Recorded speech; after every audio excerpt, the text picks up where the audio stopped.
আমি খুব শখ করে এই ওয়াশরুমটা বানিয়েছিলাম। কিন্তু এই শখের ওয়াশরুম ক্লিন করাটা ভীষণ টাফ। প্রতিদিন তো ক্লিন করি, কিন্তু সপ্তাহে ১ দিন ডিপ ক্লিন করি, তাও আবার নিজের হাতে। ওয়াশরুমের মধ্যেই আমার আর কুণালের যাবতীয় টুকটাক জামাকাপড় থাকে। তার মধ্যে থাকে কুণালের নোংরা, নোংরা গেঞ্জি প্যান্ট, যেগুলো ছেলেটা একদম কাচতে চায় না। তাই সপ্তাহে ১ দিন এই ঝগড়াঝাটি করে জামাকাপড়গুলো আমি কাচতে নিয়ে যাই। প্রথমেই সমস্ত পাপোশগুলো আমি খালি করে দিচ্ছি। এই যে ওয়েস্ট বিনটা রয়েছে সেটাকেও খালি করে দেবো, নতুন প্যাকেট দেবো। এটা রয়েছে আমার ওয়াশরুমে পড়ার চটি। প্রথমে হারপিক দিয়ে আমার বাথটাবটাতে ভালো করে আমি এগুলো ছড়িয়ে দিলাম। আর এরপর দিয়ে দিচ্ছি লিকুইড ডিশওয়াশার, যেটা দিয়ে কিন্তু ভালো পরিষ্কার হয়। একটু সামান্য জল দিয়ে আর স্কচ ব্রাইটের সাহায্যে এই হারপিক আর এই লিকুইড সোপটা ভালো করে মাখিয়ে নিলাম। এটা হয়ে যাওয়ার পর আমার যে ওয়াশ বেসিনটা রয়েছে সেটাও কিন্তু ভালো করে ক্লিন করে নেব। তার আগে বেসিনের সামনে থেকে যাবতীয় জিনিস সরিয়ে দিয়ে এটাতেও কিন্তু হারপিক লাগিয়ে দিলাম। আর স্কচ ব্রাইট দিয়ে ভালো করে মাখিয়ে ১০ মিনিট রেখে দেবো, তাহলে খুব ভালো ক্লিন হয়। বেসিনের মিররটাতেও না জল ছিটে, ছিটে বিচ্ছিরি দাগ পড়ে যায়। তো আমি একটুখানি স্প্রে করছি, আমার হাত থেকে ছিনিয়ে নিয়ে চলে গেল। কেন, অ্যাকচুয়ালি এটা হচ্ছে কুণালের চশমা পরিষ্কার করার সলিউশন।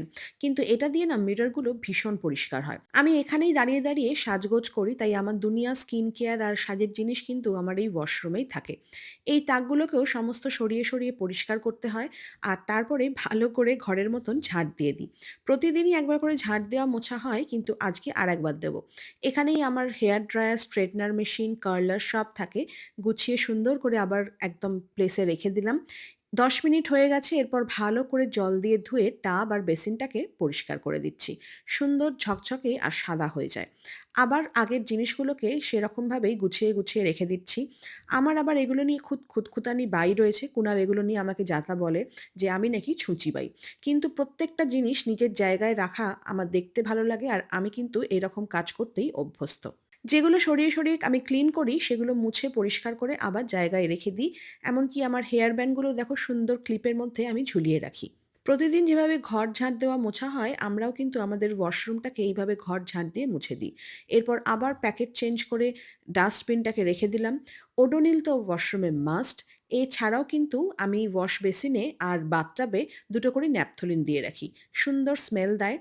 সপ্তাহে ২ দিন করে আমি এই টাওয়েলটা চেঞ্জ করে দিই। ক্লিন করার পর একটা সুন্দর সেন্টেড ক্যান্ডেলস আমি জ্বেলে দিই।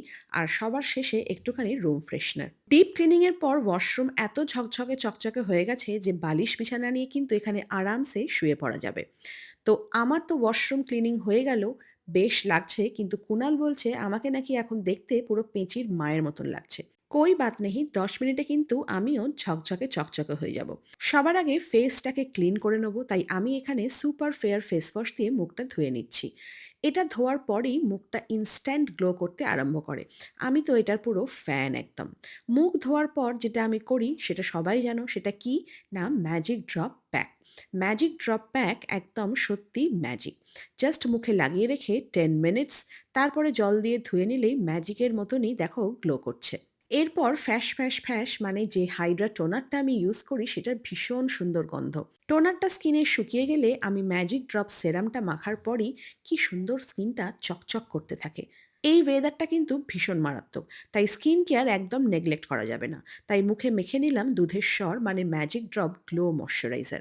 দেখো তো মুখটা এবার আমার চকচক করছে কিনা। এই স্কিন কেয়ার রুটিনটা কিন্তু তোমরাও ফলো করতে পারো। ওয়াশরুমের পাশাপাশি আমিও কিন্তু গ্লো করছি।